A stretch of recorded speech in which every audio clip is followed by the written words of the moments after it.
그 중에서 타이레놀 말고 그럼 다른 거는 절대 먹으면 안 되냐? 그건 또 아닙니다.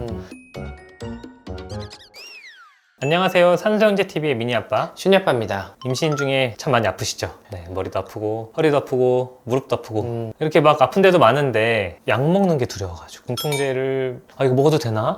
고민 참 많이 하시는 것 같아요. 특히 저희가 임산부 감기 영상 올렸을 때 거기 댓글에 이런 거 처방받았는데 먹어도 되나요? 뭐 이런 게 되게 많이 달려요. 지금 하루에 한두 개씩 계속 올라오고 있습니다. 아플 때 그리고 또 중요한 건 열이 날 때 정말 약을 먹어도 되나 심지어 산부인과에서 처방받은 약인데 걱정이 되셔가지고 이제 댓글로도 확인하시려고 하는데 아플 때 먹는 진통제 이거 먹어도 되는지 영상을 통해서 한번 말씀드리고자 합니다. 이 진통제의 종류는 크게 마약성 진통제하고 비마약성 진통제로 나눌 수가 있어요. 네.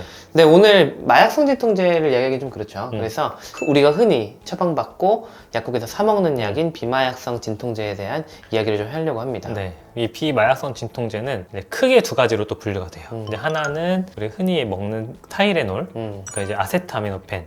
이거는 약간 중추성 진통제에 해당이 되고, 이거 말고 의학용어로는 엔세이드라고도 부르는데, 비스테로이드성 항염증제 이걸 줄여서 우리가 엔세이드라고 부르는 이 계열의 약도 있어요. 엔세이드 종류 되게 많잖아요. 많죠. 근데 가장 흔한 거는 이제 이부프로펜 계열의 그런 약들, 같은 나프록센, 뭐 케토프로펜 이런 약이 있고, 파스나 이런 데 많이 쓰이는 뭐 피록시캄, 메록시캄, 셀레콕십 이런 약도 있고요. 그 다음에 이제 또 흔히 먹는 아스피린, 이것도 이제 엔세이드 계열에 이제 속하게 됩니다. 그러니까 이게 되게 종류가 많은데 쉽게 생각하면 우리가 흔히 구입하는 진통제인 비마약성 진통제 중에는 타이레놀과 타이레놀이 아닌 것들 네. 이렇게 있다라고 생각하시면 됩니다. 맞아요. 우리가 임신 중에 엔세이드 계열의 약은 좀 피하라 이렇게 말씀을 드리게 돼요. 왜 그러냐면은 임신 중 엔세이드에 노출이 되면은 특히 이제 임신 20주 이후에 양수가소증 그 다음에 이제 태아의 신장 기능 이상이 생길 수 있어요. 어떻게 보면 이제 요 두 개가 이어지는 얘기도 하는데 태아의 신장 기능이 떨어지면 소변 양이 줄어들고 양수량도 적어지겠죠. 임신 중 엔세이드 복용을 한 임산부에게서 태어난 아기에게 신장 기능이 생긴 경우가 꽤 있어가지고 복용할 때 좀 주의하라. 로 되어 있습니다.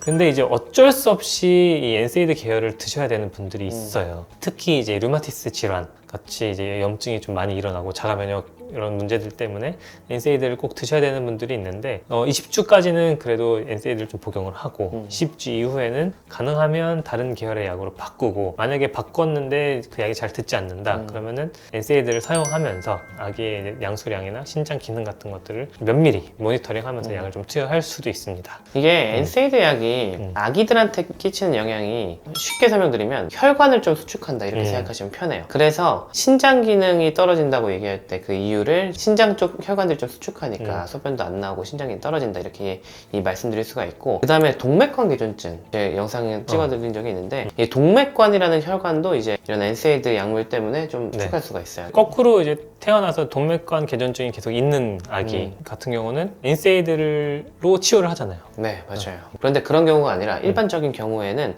생후 6개월 이후에 보통 엔세이드를 아기들한테 처방하기 시작하거든요. 그렇죠. 네. 그러니까 반대로 얘기하면은 생후 6개월이 안 된 아기와 태아들은 엔세이드에 노출이 최대한 안 되는 게 특별한 경우가 아니면 좋은 거예요. 네. 임신 중에 엔세이드 노출이 되면 좀 위험하다 이렇게 말씀을 드렸는데, 아까 엔세이드 종류 중에 아스피린이 있었잖아요. 임신 중에 아스피린을 드셔야 되는 분이 있어요. 특히 이제 뭐 전자간증, 고위험군에 속해가지고 예방적으로 복용을 하시거나 반복 유산의 한 원인으로 항인지질 항체 증후군에 이제 있어가지고 임신을 유지하기 위해 아스피린을 복용을 해야 되는 경우가 있는데, 다행히도 아스피린은 100mg 이하면은 안전합니다. 네. 그래서 용량을 잘 지켜서 드신다면 태아에게 미치는 영향은 없으니까 지금 아스피린을 드시고 계시더라도 걱정 안 하셔도 괜찮습니다. 네. 근데 이제 그 아세타미노펜, 그러니까 타이레놀 약을 임신 중에 먹었을 때 나중에 아기가 자폐가 생길 수 있다 뭐 이런 얘기가 나온 적이 있어가지고 맞아요. 몇 년 전에 좀 떠들썩했었죠. 네. 네.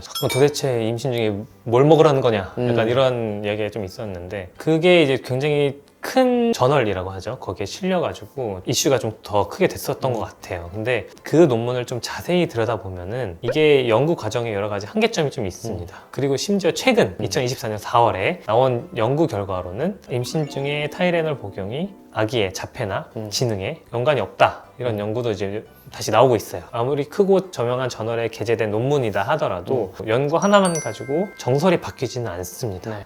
그래서 이제 지금까지 연구 결과를 토대로 설명을 드리면 임신 중에 타이레놀 복용하는 것은 이제 안전하다 그 말씀을 좀 드리고, 특히 이제 통증 같은 경우는 뭐 참으면 어떻게 되기도 하겠지만 열이 나는 건 우리가 참는다고 해결되는 게 아니잖아요. 맞아요.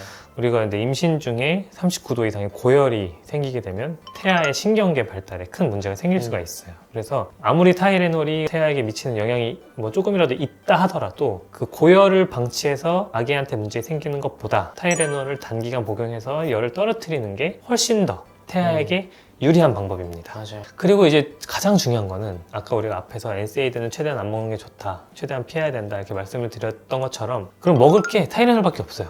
타이레놀마저 먹지 말라 그러면은 우리가 아플 때 그리고 열이 났을 때 그럼 뭘 먹을 수 있냐, 이런 문제에 봉착을 하게 되는데, 지금까지 나와 있는 연구 결과를 보면은 임신 중에 타이레놀 복용하는 것은 굉장히 안전하고 타이레놀 복용 때문에 태아에게 문제가 생길 경우는 거의 없으니까 타이레놀 복용했다고 죄책감을 가지실 필요는 전혀 없습니다. 그럼 어느 정도 먹어도 되는 거예요? 용량은 그냥 일반 성인이 먹는 용량과 똑같아요. 근데 우리 타이레놀이 두 가지가 있거든요. 타이레놀 500이라고 써 있는 게 있고, 뭐 타이레놀 ER 650 적혀 있는 게 있어요. 이게 두 개 차이가 뭐냐면, 타이레놀 500이라고 되어 있는 거는 얘는 흡수가 굉장히 빠릅니다.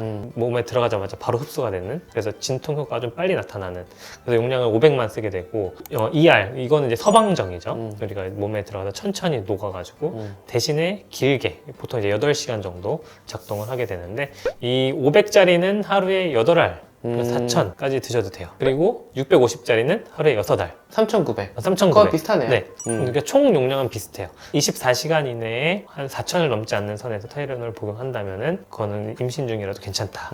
설명을 드립니다. 결론적으로 이게 약들이 어떤 건 안전하고 어떤 거는 얼만큼 써도 되는지 그런 데이터들이 다 나와 있는 게 있잖아요. 그러니까 산부인과에서 처방받은 약들은 특별히 걱정하지 않고 잘 복용하면 되겠네요. 네. 약을 처방할 때 우리가 가장 고민하는 건 뭐냐면, 약을 안 먹었을 때 생기는 문제, 그리고 약을 먹었을 때 생기는 부작용, 이걸 저울질을 하는 거거든요. 근데 약을 처방을 한다는 거는 부작용이 생기더라도 약을 좀 먹는 게 좋겠다. 이럴 때 약을 처방을 하게 됩니다. 본인이 다니는 산부인과 선생님이 처방해 주신 약은 믿고 드셔도 괜찮습니다. 물론 이제 걱정이 되긴 하겠지만, 그리고 이제 저희 댓글로 이제 많이 문의도 주시고 여기저기 이제 많이 확인하시는 것 같은데, 그래도 지금 임신과 태아에 대해서 고민과 걱정을 많이 하시는 게 이제 주치의 선생님이에요. 그 선생님이 나쁘라고 무슨 이상한 약을 처방할 일은 없다고 보시면 되고요. 네. 이제 여러 가지 진통제가 많이 있는데 그 중에서 타이레놀 말고 그럼 다른 거는 절대 먹으면 안 되냐? 그건 또 아닙니다. 다른 이유로 NSAID를 복용해야 된다. 그러면은 처방을 할 수 있어요. 대신에 태아한테 어떤 문제가 생길 수 있으니까 충분히 주치의 선생님과 상의를 하면 되고, 특히 이제 통증이 너무 심한 경우도 있습니다. 이럴 경우에는 마약성 진통제를 써야 되는 경우도 있어요. 근데 그것도 우리가 이제 용량이랑 용법 이런 것들을 정확히 지켜서 사용을 하게 되면 임신 중에도 안전하게 약을 드시거나 주사를 맞을 수가 있으니까, 우리 임신 중에 아프다고 무조건 다 참아야 되는 건 아닙니다. 임신 중에 항암 치료도 하잖아요. 맞아요. 네, 그러니까 인터넷에 누군가의 말 너무 집착하셔가지고 필요한 치료를 못 받으시는 것보다는 주치의 선생님하고 얘기하시고 처방을 받으실 때 한 번 더 물어보세요. 그러면은 훨씬 더 빠르고 정확하게 상담 받으실 수 있으니까요. 그런 방법으로 걱정을 좀 덜어내시고 적절한 치료 잘 받으시면 좋겠습니다. 오늘도 저희 영상을 시청해주셔서 감사합니다. 감사합니다.